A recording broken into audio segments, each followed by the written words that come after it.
మంత్రనిధి ప్రేక్షకులందరికీ దసరా నవరాత్ర శుభాకాంక్షలు. దుర్గే స్మృతా హరసి భీతిమశేష జంతో స్వస్థై స్మృతామతిమతీవ శుభాన్ దదాసి. దారిద్ర్య దుఃఖ భయహారిణికాత్వదన్య సర్వోపకారకరణాయ సదార్ద్రచిత్త. మనకి ఈ దసరా నవరాత్రుల్లో అమ్మవారిని, దుర్గా అమ్మవారిని లేదా లలిత ఏదైనప్పటికీ కూడా ఒక పరాశక్తిని, అందరి యందు ఉన్నటువంటి శక్తిని, పరాశక్తిని పూజించడం మన సంప్రదాయం. దీనిలో మొట్టమొదటిగా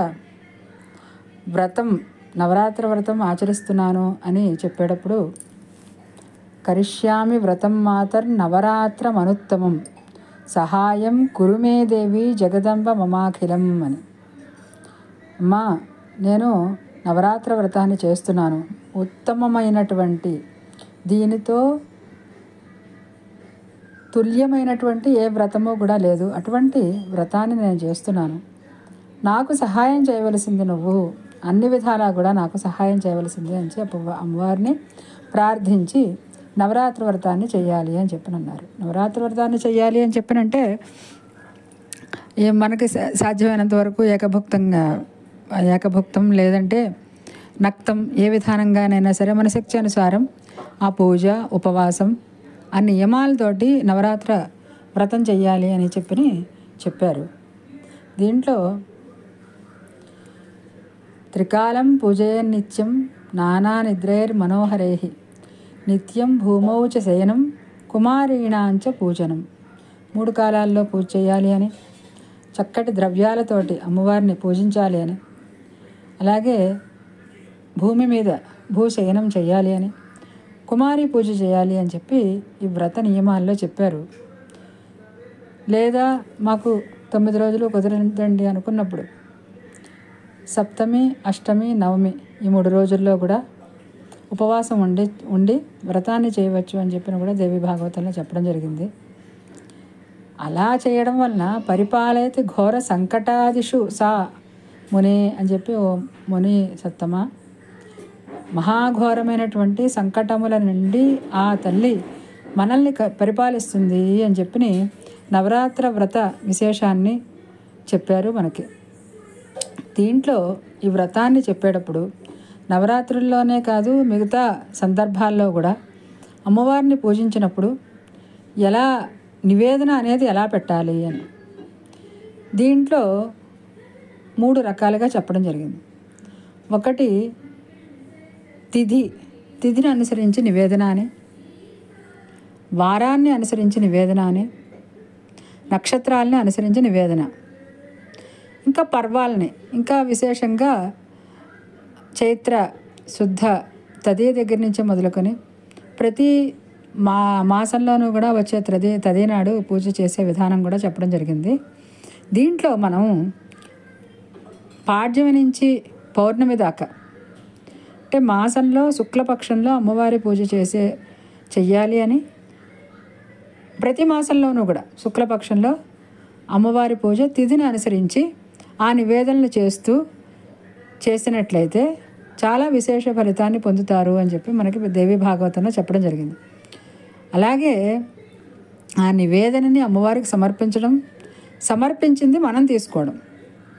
ఇంకొకటి, ఏదైతే నివేదన చేద్దాం అనుకున్న పదార్థం ఉందో ఆ పదార్థాన్ని బ్రాహ్మణుడికి వాయనం ఇవ్వడం, అంటే బ్రాహ్మణుడికి దానం చేయడం అనేది కూడా మనకి దేవి భాగవతంలోనే కనిపిస్తుంది. వాటి వలన ఏమిటయ్యా మాకు ప్రయోజనం అని అంటే దాంట్లోనే చెప్పుకుని వచ్చారు. ప్రతిపత్తు అంటే పాడ్యమి రోజున నెయ్యిని దానం ఇవ్వండి, నెయ్యిని అమ్మవారికి నివేదన చెయ్యండి, అలాగే నెయ్యిని బ్రాహ్మణుడికి దానం చెయ్యండి. దానివలన రోగం రాకుండా ఉంటుంది అని. విదయ నాడు చక్కెర అంటే పంచదార, చక్కెర, పంచదార ఇవన్నీ కూడా ఒకటే. దీన్ని అమ్మవారికి నివేదన చేయడం, దానం చేయడం, దీనివల్ల దీర్ఘాయుష్షు అని. తదేనాడు పాలు, నివేదన చేయడం, బ్రాహ్మణుడికి దానం చేయడం, దీనివల్ల సర్వదుఃఖ వినాశనము అని.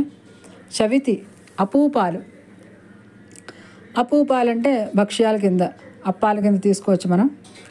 దానివల్ల అవిఘ్నం అనేది లభిస్తుంది. మనం తలుచుకున్న కార్యాలన్నీ కూడా విఘ్నం లేకుండా జరుగుతాయి అని. పంచమి నాడు అరటిపళ్ళు నివేదన వలన మేధాశక్తి పెరుగుతుంది. షష్ఠి నాడు తేనె నివేదన చేయడం, బ్రాహ్మణుడికి ఇవ్వడం ద్వారా మధుకాంతి, అంటే తేనె ఎటువంటి కాంతిని చూపిస్తుందో అటువంటి కాంతివంతుడు అవుతాడట వీడు. దానం ఇచ్చినవాడు, అమ్మవారికి పూజ చేసినవాడు కూడా. అలాగే సప్తమి నాడు బెల్లం, దానివలన శోకహీనం, బాధ అనేది పోతుంది. అష్టమి నాడు నారికేళం అంటే కొబ్బరికాయ, దానివలన తాపనాశనం, మనకున్నటువంటి తాపాలు అంటే మన బాధలన్నీ కూడా, తాపత్రయాలు అని చెప్పినంటారు, ఈ తాపత్రయాలన్నీ కూడా నాశనం అవుతాయి అని. నవమి నాడు పేలాలు పూజ అమ్మవారికి నివేదన చేయడం, పూజ చేసి బ్రాహ్మణుడికి దానం ఇవ్వడం, దీనివల్ల ఇహపర సుఖాలు లభిస్తాయి అని. దశమి నాడు నల్ల నువ్వులు దానం చేయడం, అమ్మవారికి నివేదన చేయడం, దానం చేయడం, దీనివల్ల యమలోక భయనాశనము జరుగుతుంది అని. ఏకాదశి నాడు పెరుగు, దీనివల్ల దేవికి ప్రీతిపాత్రుడు అవుతాడు అని. ద్వాదశి నాడు అటుకుల వలన, దీనివలన కూడా దేవికి అత్యంత ప్రీతిపాత్రుడు అవుతాడు అని. త్రయోదశి నాడు శనగలు నివేదన చేయడం, దానం చేయడం, దీనివల్ల సంతానము కలుగుతుంది అని. అలాగే చతుర్దశి నాడు సత్తుపిండి అంటే పేలపిండి అని, లేదా మనం సంకటి రూపంలో రాగులు ఇలాంటివి వేయించి పొడి చేసినటువంటిది పొడి అన్నమాట. ఈ సత్తుపిండి అంటారు దీన్ని. ఈ సత్తుపిండి దానం ఇవ్వడం, అలాగే అమ్మవారికి పూజ చేసి నివేదన చేయడం, దానం ఇవ్వడం, దీనివలన అత్యంత సౌఖ్యం లభిస్తుంది అని. పూర్ణిమ నాడు పాయసం నివేదన వలన పితరులు ఉద్ధరింపబడతారు అని మనకి దేవి భాగవతంలో చెప్పబడింది.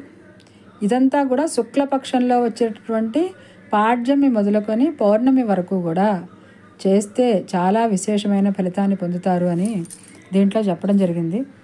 ఇది నవరాత్రులు ప్రారంభించి మనం కంటిన్యూగా పౌర్ణమి దాకా ప్రతి నెలలోనూ కూడా 1 సంవత్సరం ఈ విధంగా చేయడం వలన సుఖాన్ని, శాంతిని పొందుతాము అని చెప్పడం జరిగింది. హరి ఓం తత్సతు.